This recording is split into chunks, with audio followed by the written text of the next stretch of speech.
So this is question 1 on the week 4 math counts handout, and it says, Sam scored 50 points on the first of 6 Spanish exams in the semester.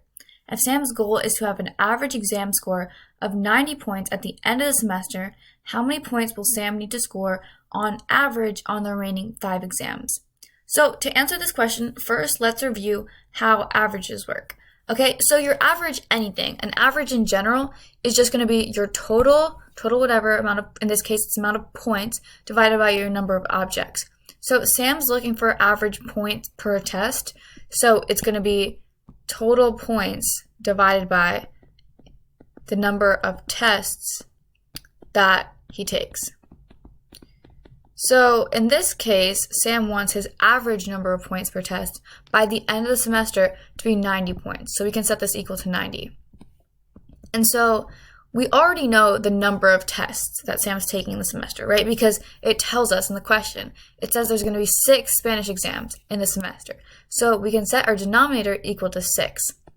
But what about the total points? How many total points does Sam need to get in the entire semester to have an average of 90 points per test? Well, we're looking for the average of the last 5 tests, right? Because there's nothing we can do about that first test. Sam's already gone and scored a 50. So we have a 50 there. And so how do we represent the total points that Sam is going to score on the last 5 tests? Well, let's call X the average points per test on those last 5, okay? So, well, we could represent the total amount of points Sam scores on those last 5 tests by 5x. And here's why, okay? So if x is, right, the average on the last 5 tests that Sam takes, and we're looking for the total amount of points on those last 5 tests,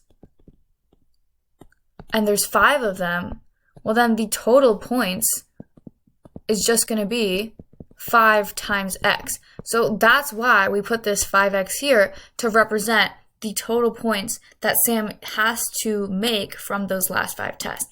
So now we can solve for x, right, which is exactly what the question's asking for, the average on those last 5 tests. And so 90 times 6 is 540 equals 50 plus 5x. We get that 5x equals 490, and so if we divide both sides by 5, we get that x equals 98.